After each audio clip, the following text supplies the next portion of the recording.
Week hero class 3 का इंतजार आखिर हम क्यों कर रहे हैं? वेल डेफिनेटली एक एक्शन पैक्ड के ड्रामा के लिए, एक खूबसूरत बेहतरीन स्टोरी के लिए, इनसेन फाइट्स के लिए एंड एक ऐसे करेक्टर जिन्होंने सबका ही दिल जीत लिया था सीजन 1 में, परंतु उनको क्लास 2 आते आते बेड पे सुला दिया गया एंड पूरी ही क्लास 2 के लिए सुलाए रखा, लेकिन बिल्कुल एंड में उनका भी कम बैक करवा देते हैं। सो क्लास 3 में उनका फाइटिंग स्टाइल कैसा रहने वाला है? लेकिन छोटी सी एक प्रॉब्लम है कि नेटफ्लिक्स ने तो अपने हाथ खड़े कर रखे हैं कि भैया ये तो चाहते ही नहीं है कि एक बेहतरीन सीरीज का कंटिन्यूएशन हो, जिसका एक कारण भी है कि वीक हीरो क्लास को वेबटून से उठाया गया था एंड वेबटून की पूरी स्टोरी को इन दोनों क्लासेस में खत्म कर दिया है। तो फ्री का माल तो नेटफ्लिक्स के पास बचा नहीं एंड जब नेटफ्लिक्स ने वेबटून के माल में अपना दिमाग घुसेड़ा है, कचरा ही किया है। लेकिन इस बार जिम्मा किसी और ने उठाया है, जो इतने सालों से नेटफ्लिक्स ने नहीं किया या करना चाह नहीं रहा था, वो कर दिया है MX प्लेयर ने। सो इमेजिन जो सब कुछ आप वीक हीरो क्लास 3 में देखना चाहते हो, fight, story line, action and आपके फेवरेट कैरेक्टर, ये सारी ही चीजें उठ के एक ऐसे के ड्रामा में आ जाएं जो आपने देखा भी है लेकिन आप चाहकर भी देख नहीं पाए।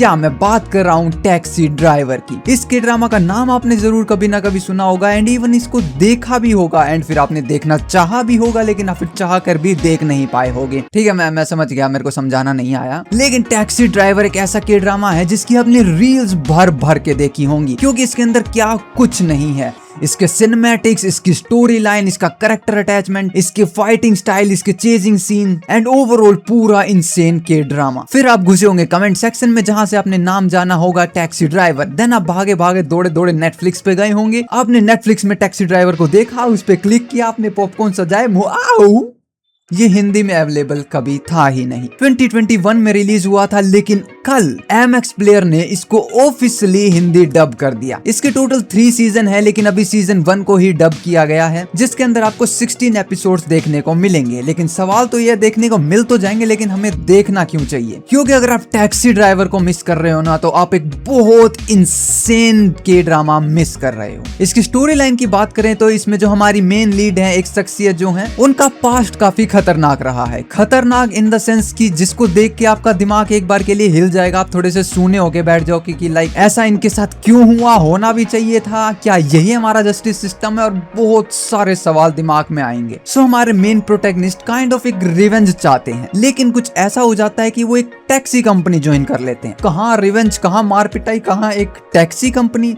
वेल ये कोई ऐसी वैसी टैक्सी कंपनी नहीं थी। ये टैक्सी कंपनी आपको आपकी मंजिल तक लेके जाती है, लेकिन ये वो मंजिल नहीं है जिसका भाड़ा देके ऑटो में बैठ के जाते हो। इस टैक्सी कंपनी का नाम था रेनबो। अब ये जो कंपनी है, ये लोगों की मदद करती है। जैसे मैंने कहा, डेस्टिनेशन पे पहुंचाने के लिए नहीं, ये मदद करती है रिवेंज दिलाने या फिर काइंड ऑफ जस्टिस दिलाने के लिए। वो जस्टिस जो आपको कोरियन लॉ एंड गवर्नमेंट के द्वारा नहीं मिला। यानी आप कहीं बुरी तरीके से फंस गए, आपकी कोई गलती भी नहीं थे, आप केस भी लड़ते हो, आप सब कुछ ट्राई करते हो, आप सही होने के बावजूद भी हार जाते हो। देन ये कंपनी आपको ढूंढती है एंड आपके सारे किस्से मैटर सोल्व कर देती है। लेकिन इसके ड्रामा में ये किस्से ही हैं जो बहुत बड़ी कहानियां हैं, क्योंकि ये ऐसा केस नहीं लड़ते कि आपके डॉगी ने पड़ोस वाले घर में सूसू पोटी कर दिया और आपको जस्टिस नहीं मिल रहा। इन जस्टिस को दिलाने के लिए जो हमारे कैरेक्टर्स हैं, किस हदों को पार करते हैं, जो एक्शन सिनेमा आपको देखने को मिलता है, जो फाइटिंग्स आपको देखने को मिलती हैं, जो स्टाइल्स आपको देखने को मिलते हैं, वो उसी लेवल को टच करते हैं जिसको बोलते हैं इंसेनिटी। अब इस सीरीज के दौरान जो आप केसेस देखने वाले हो, वो कोई एक केस या 2 केस नहीं है, जबकि ये उस टाइप का के ड्रामा है जो आपने रिसेंटली देखा एंड काफी ज्यादा हिट भी गया था। मैं बात कर रहा हूँ टीच यू ए लेसन, जिस एक ही के ड्रामा के अंदर हमें अलग अलग स्टोरीज देखने को मिलती हैं। ERPD हर बार अलग स्कूल में जाती है, अलग टाइप के केस को सोल्व करती है, लेकिन कई बार हमें पहले एपिसोड के character 3rd episode even last episode में भी देखने को मिलते हैं। इसी टाइप के जोनरा को 2021 में इंट्रोड्यूस कराया गया था, इसलिए टैक्सी ड्राइवर में आपको अलग अलग केसेस देखने को मिलते हैं। अब जो हमारे हीरो की बैक स्टोरी रहती है, वो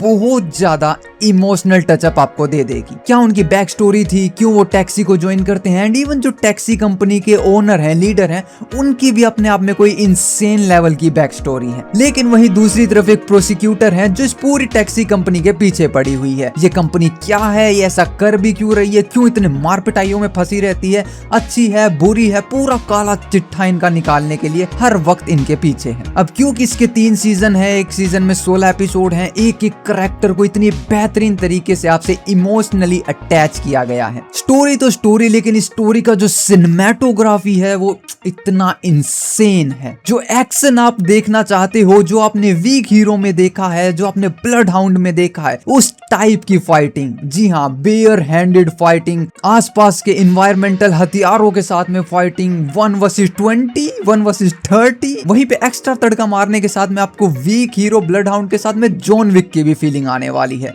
क्योंकि ना सिर्फ बेयर हैंडेड जबकि गन्स के साथ में भी इंसेन फाइट देखने को मिलेगी। जो चेजिंग सीन आपको देखने को मिलेंगे, जो एक एक खूबसूरत तरीके से शॉट्स लिए गए हैं, साथ में आपको मनी हाइस्ट की भी फील आने वाली है। हाँ, इसके अंदर कोई चोरी वोरी का सीन नहीं है, लेकिन जिस तरीके से मनी हाइस्ट में प्रोफेसर ने जो दिमाग यूज किया था, जिस तरीके से जो टेक्नोलॉजी यूज करी गई है, अंडरग्राउंड बंकर्स में जाके, अपनी केव्स के अंदर जाके जो कंप्यूटर स्क्रीन्स बिछा रखी हैं, जो दिमाग लगाया जा रहा है, आई मीन हर एक इंसेन बेहतरीन सीरीज का कॉम्बिनेशन है taxi driver. Recently MX player के ऊपर 20th of August 2026 के अंदर यानी कल ही हिंदी में इसका सीजन 1 ऑफिशियली डब होके आ गया है। हिंदी डबिंग की बात करें तो बिल्कुल प्रोफेशनल लेवल तो मैं नहीं कहूंगा, बिकॉज आफ्टर ऑल इससे एमएक्स प्लेयर नेटफ्लिक्स नहीं है ये। हाँ, लेकिन डबिंग ऐसी है कि आपको ऐसा नहीं लगेगा कि ये क्या बोल दिया, गुड टू गो है। तो भी ऑनेस्ट ऐसे नॉर्मली आपको मेरे को कुछ ऐसा खास पता भी नहीं लगेगा, क्योंकि हम देखते हैं सच्ची लो के सोफा पे लेट के हम स्क्रीन के अंदर घुस के नहीं बोलते अरे इसके अंदर ई की मात्रा बड़ी आनी चाहिए थी तो छोटी आई, ये ऐसा बोल दिया हो। वेल, यहाँ तक वीडियो देख रहे हो तो चैनल को सब्सक्राइब करते जाना, क्योंकि वेल एंटरटेन हुए हो। आप वीडियो को लाइक कर देना, क्योंकि आप देख रहे थे थर्मी नाटो को।